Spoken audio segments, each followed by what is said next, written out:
Hi everyone, welcome to Unsilenced. My name is Kate Ibanzi. Today's conversation is deeply personal. It is not a structured interview, and we are not here as experts. On March 26, 2024, I lost my father, and it has been one of the most difficult experiences my family and I have had to deal with. We are still navigating the emotions and learning to live with our reality. Everyone's experience of loss is different, but the feelings, emotions, and coping mechanisms are all valid.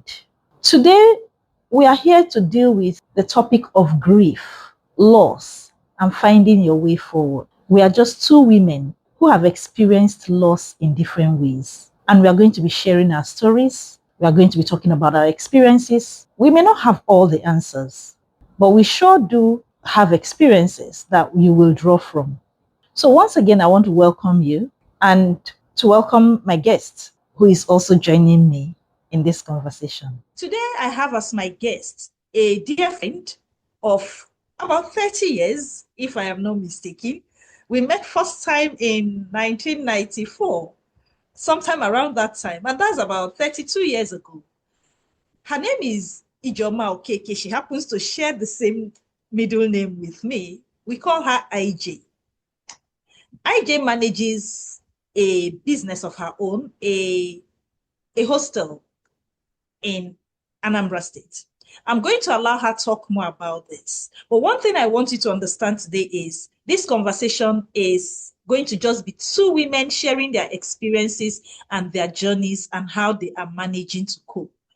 All of us, we experience loss differently. And so this is an open conversation, is a safe space. And I'm hoping that as we join in this conversation, you are going to pick one thing or the other from us. Once again, welcome, IJ. It's good to have you on this conversation. Thank you, sweetheart. Thank you. I'm glad to be here this evening. How have you been? How are you doing? I thank God we are moving. We are Great. thriving. I want you to just share with us what your experience of loss has been like. Feel free to say whatever you want to say and however you want to. Let me start with the loss of my husband. I lost my husband 15 years ago. It has not been easy. You know, when you see people around you complaining of losing their loved one, you won't really understand it unless you have experienced that feeling. I felt it. I knew the meaning when I lost my husband. Somebody very close to you, somebody you wake up every morning to see, somebody you plan together with, somebody you do everything together with, all of a sudden you don't see him anymore. It's not easy. It's not easy. It's not even the physical absence of him that really matters, but so many other things that comes along with missing with his demise. All the extended family members that were once your friends, probably the in-laws, the sisters-in-laws, brothers-in-laws, even your own family, those who were very much with you when he was there. Once he dies, like in my own case, you begin to see that is not as they are while he was alive, that they really are.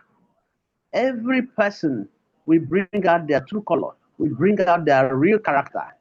You know, I don't know what causes that, but that's my experience. And most women I've interacted with, they all say the same. That some will even be telling me that their own case is worse than mine. Some will be like, "Are you sure you're going through all this and you're still looking this way?" In my own case, when I lost my husband, my brothers-in-laws and my sisters-in-laws, all they were after was property. They were all after my husband's property. They want to take over everything. In my case, I didn't have a boy. I had two baby girls.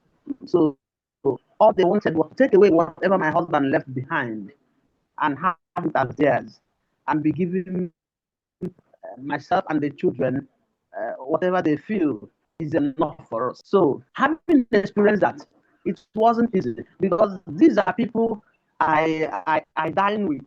These are people I give shelter in my home. These are people that run to me and I do one or two things for them. You know, these are people that call on me at their times of need and I am there for them. But in my own time of need, every one of them turned and become what I couldn't explain, all because their brother is no more. And all they are after is to get his properties, to take over everything he left behind and make it theirs. But I thank God. I thank God. They weren't able to succeed. We went to court. And I thank God at the court, I defeated them at the court. All they planned, all they thought they could do, they weren't able to achieve any of them. The little things my husband left behind, I took them. Just very few that they could steal, like cars, like shares, documents, but properties as in houses, those properties that cannot move, that you cannot steal without being caught. They weren't able to take those ones. So, by the grace of God, myself and the children will stay surviving on those ones. So that experience has not been a good one to me. I wouldn't say I learned my lesson because they won't stop me from being me. Wow, that's something. And you are from the eastern part of Nigeria, of course. There Yeah, are yeah, evidences to show that a lot of times when women lose their husbands, their spouses, family members want to swoop in, especially in your case where you had daughters. at that moment, God made me to learn one lesson, that the people He will use to help you in your time of need are not those ones you think in your heart. He has kept people, strangers, in places you don't know, that once they see you, the Holy Spirit will rouse them to help you, to do something in your favor. So those people we were looking up to, myself and the children, those people were looking up to uncles, aunties, in-laws, that they will come and they help us, they will do this, they will do that. All of them were doing nothing, but strangers, people we don't know. They took up my case, they took up my children's case, they took up our matter, and they really helped us. So, after the court cases, after you won at court, how did you then begin to find? Because, these things we are talking about, when you start talking about it like this within a very short time, it's very easy, right? It looks like, oh, she lost her husband, Yeah. she went through difficult moments, and then she went ahead, went to court, won, got back the houses and all that, and wow, everything is done. But there are moments, like you said, when you find yourself crying not because of just the physical absence of this man you have loved, but because all of a sudden, everyone that you thought was a support system was actually not a support system. How did you now begin to navigate a new life for yourself post the court cases and all of that? How did you find your feet? Because today you are managing a hostel, and I believe that's not the only thing you are doing. How did you begin to find yourself again? It's more or less that I started from the beginning. I started from the scratch. I began life anew. I began life anew. You know, I began life anew. But I didn't throw away the lesson. I didn't let them into my life as brothers-in-law and sisters-in-law after that event. They are still my brothers and sisters-in-law, but I made sure they are at arm's length. You know, I made sure they are at arm's length because the heart of man is desperately evil and wicked. Having lost the matter, having lost the case at the court, you don't know what they are plotting, you don't know what they are planning. We don't live in the village because that is the house my husband lives in the village. That is where they equally live. They don't. None of them has his or her own house. They all live in my husband's house. But I thank God the way my husband built the house, they are semi-detached. We are in one side of the house, and they are in one side of the house. So I don't really have anything together with them, apart from we go out through the same gate and comes in through the same gate. So I began to find my feet after winning them in the court. I started picking myself up again. I started picking myself up again. I started dusting my children, and we started life anew. We started life again. To God be So, the glory, we are thriving, we are talk to me surviving. about your business, what you currently do. Currently, I am managing our hostel at the Federal Polytechnic, Oko.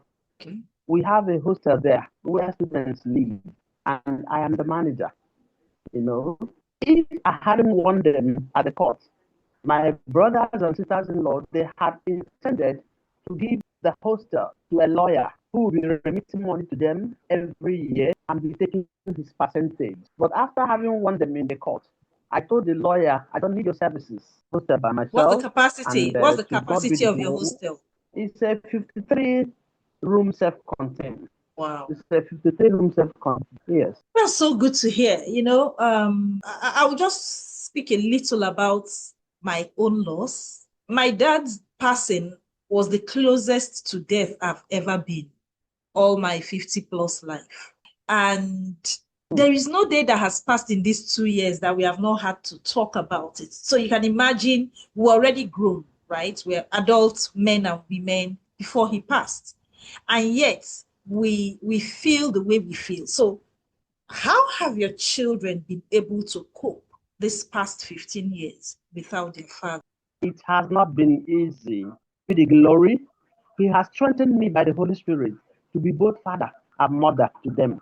Now you are running a business that I believe that there are also men who run the same kind of business with you. Yeah. How have you Yeah. been able to manage that kind of business, being a widow and operating in a male-dominated space? How has it been? Because one, now you have talked about family. There is also the social relationships that come with not having your spouse. In this part of the world, being married looks like it's a special kind of certificate. So when that marriage is no longer in place, people either treat you badly or treat you with care. How has it been for you? Well, again, it has not been easy, but I manage it with wisdom. I carry myself with dignity. The one thing I made sure I don't do is I don't live in the hostel because now in those days when we are at UI at the University of Ibadan, the hostel mistresses or the hall masters, how students see them, Mm, they come once in a while and they leave. And mm. you know how students behave. They are still youths, and that youthful exuberance is still in them. So I make sure I don't live in the hostel. I come to the hostel from time to time and I go. So the students, they see you less often, and your respect is there. But I have a live-in caretaker in the Lord. That live-in caretaker does more of the work for me. During the time the polytechnic could be given admission, the live-in caretaker will make sure they advertise our vacancies, that we have vacancies in the hostel, and I make sure that the hostels around me, if their house rent is, for example, if their house rent is 200,000, I make sure I remove something tangible from my own house rent to make it more attractive for the students to come in. So that way, I have been able to be running the hostel without having much problem. Great. So let's look at this. If you are to speak with a woman who has gone through this kind of experience, where will you start? First of all, I will tell the woman to trust more in God. In fact, don't put your trust in any man. Don't rely on any man. It is man that God will use to help you, but not those ones that you are looking up to, not those ones you are thinking in your heart that will help you. At the appointed time of God's help, He will bring the very ones He will use. In most cases, they are strangers, people you've not met before, people years ago, many years ago. They'll just be there. They'll just do all those things that God has bring them into your life to do. IJ, this is very inspiring listening to you because there are a lot of women who have lost their spouses, even older women. While this is not funny, my mom has not recovered, right? And Hmm? one of the statements she kept making at some point was, Felix did not tell me he's dead. He did not tell me he's going to die. And so we became very worried for her. So you can imagine, for someone who had been married for over 50 years at the time, she was like 50 something years in marriage when Mm-hmm. my dad passed. So you can imagine that feeling. And then Hmm. listening to you, a younger woman, having this strength. You see, I know what it feels like, the burden for us as children of other. We call ourselves children because, of course, we are his children, but of course, we are grown men and women, right? And we know Yeah. the toll it has taken on us. And I do not even want to imagine that we lost him maybe 25 years ago or 30 years ago. I don't want to even imagine what that would have been. Because if at 50 plus I lost my father and I'm feeling the way I'm feeling, then I do not want to even imagine what it would have felt like if we had lost him earlier. And just listening to you share your experience and the strength that you have exuded through it all is very phenomenal, is very encouraging. And really, this conversation, I'm opening this conversation on this theme of grief, of loss, of finding your feet. Loss may be, yes, the loss of a loved one. It could be the loss of a job. Some people have become depressed and died as a result of losing their means of livelihood. It could be the loss of children. It could be anything. It could be the loss of parents, like in my own case. And grief does not have there is no ruler. Let me use that word. There's no ruler to rule. Okay, so if you lose your father, this is how much you can grieve. Or if you lose your husband, this is how less you should grieve. I know that so many people will listen to this and they will draw strength from your strength. You are a strong woman. You have raised two amazing daughters. You have a son now, like you mentioned earlier on. And you are holding up your Yeah. husband's legacy. You are running the business. You are making good of it. Your kids are graduating. The next thing we'll hear of now is that they are getting married.